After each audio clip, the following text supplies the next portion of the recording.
Merci, Monsieur Baupin, pour les écologistes. Merci, Monsieur le Président. Merci, Monsieur le Président d'Areva, de venir devant cette commission pour évoquer en effet un sujet qui nous préoccupe tous sur la situation d'Areva, qui est un sujet industriel, un sujet d'emploi, un sujet de sûreté, et d'autant plus important pour une entreprise dont l'État est actionnaire ultra majoritaire et dont je partage une partie des préoccupations évoquées par nos collègues sur comment en est-on arrivé là et comment les signaux d'alerte n'ont-ils pas été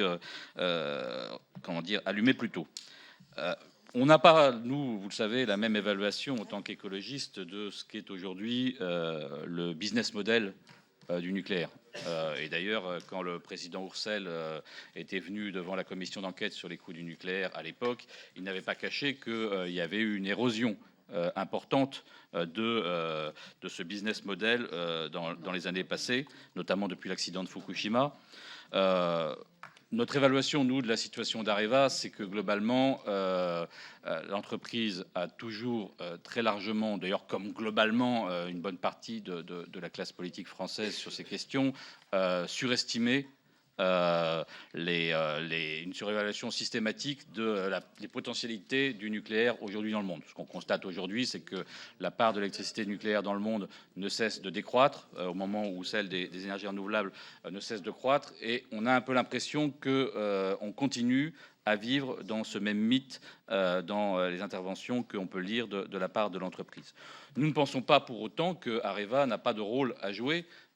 sur la suite du nucléaire, parce qu'il y a forcément une actualité et une suite dans le nucléaire, quelles que soient nos propres convictions et la rapidité à laquelle on pourrait éventuellement sortir de cette énergie. Et donc, en ce qui concerne aussi bien l'amont de la filière que l'aval de la filière en matière de développement et de déchets, il y a des activités sur lesquelles Areva a une véritable compétence et sur laquelle l'entreprise, évidemment, doit être maintenue. Mais nous pensons aussi qu'elle doit se diversifier, et notamment dans les énergies renouvelables, qui sont les énergies d'avenir. Et d'ailleurs, j'aimerais avoir de votre part une explication sur comment Areva a réussi à perdre de l'argent, même dans les énergies renouvelables. Parce que de fait, quand on constate actuellement comment cette activité est en train de se développer à travers le monde, comment se fait-il que l'entreprise n'ait pas réussi, elle, à prendre au moins sur ce segment-là une capacité à se développer? Enfin, nous ne considérons pas non plus que ce soit une bonne nouvelle qu'on prenne le risque d'entraîner EDF dans la chute, et en tout cas en renforçant la part nucléaire dans son activité. J'ai d'ailleurs noté que des agences de notation ont d'ores et déjà annoncé que si cela était le cas, la notation d'EDF serait dégradée. Alors, quelques questions sur les négociations en cours entre Areva et EDF. Vous avez eu des mots assez clairs sur la volonté que ça soit plus équitable, qu'il y ait un changement radical du niveau de coopération. Ça en dit long sur les désaccords potentiels, sur l'évaluation faite par EDF sur donc de 2 milliards pour votre activité réacteur, que si j'ai bien compris, d'après ce que j'ai lu dans la presse, vous chiffriez vous plutôt vers les 3 milliards et demi, donc un écart assez significatif. Est-ce que cet écart est lié à une différence d'évaluation dans le carnet de commandes aujourd'hui d'Areva, qui avait été chiffré à 46 milliards lorsque les premières annonces ont été faites? Est-ce que d'ailleurs ce chiffre est toujours valable? Deuxième question, est-ce que vous n'avez pas du tout parlé d'Engie, qui a fait savoir qu'elle avait un intérêt dans les activités, notamment de maintenance des réacteurs. Qu'est-ce que vous en pensez, sachant qu'Engie est un partenaire historique, enfin en tout cas depuis pas mal d'années, d'Areva, et notamment au travers du réacteur Atmera. Question sur la sûreté qui nous préoccupe hautement, parce que vous avez dit qu'on a des installations uniques au monde, oui, et qui en font sans doute les installations les plus dangereuses au monde, en tout cas en matière de vulnérabilité. Et quand on entend l'ASN dire qu'il y a des difficultés à La Hague pour la mise en conformité de bâtiments, voire même l'impossibilité de mise en conformité des bâtiments du fait de leur vieillissement, quels éléments pouvez-vous nous apporter et nous garantir sur le fait que la sûreté ne sera en aucune façon la variable d'ajustement des plans de restructuration d'Areva, sachant qu'il y a des investissements très importants qui sont à faire à La Hague si on veut maintenir en activité, d'autant que l'ASN a attiré l'attention lors de son dernier rapport annuel sur les risques de saturation des piscines. En ce qui concerne l'EPR, bon,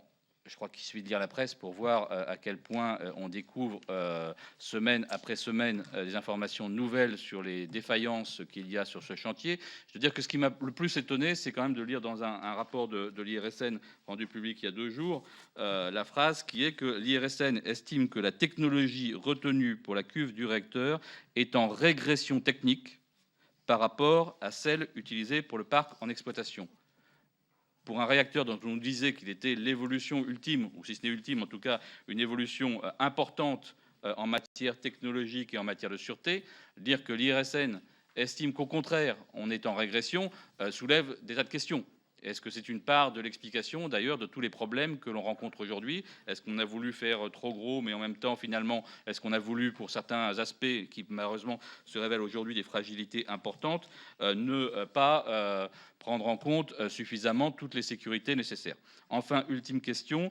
toujours sur le PR. On nous dit dorénavant que finalement l'EPR actuel, on va passer outre et qu'on va faire maintenant un EPR nouvelle norme ou nouveau modèle. Pourquoi pas, enfin, on attend de voir un petit peu ce que ça veut dire, mais qu'est-ce qu'il en est donc du chantier de Hinkley Point en conséquence? Est-ce qu'on va à Hinkley Point en Grande-Bretagne construire 2 réacteurs anciens modèles dont on voit toutes les difficultés aujourd'hui partout dans le monde, ou est-ce qu'il ne faudrait pas, dans ce cas-là, à supposer qu'on poursuive sur ce chantier et que les Britanniques soient toujours volontaires pour le faire, proposer plutôt directement cet EPR nouveau modèle? Merci.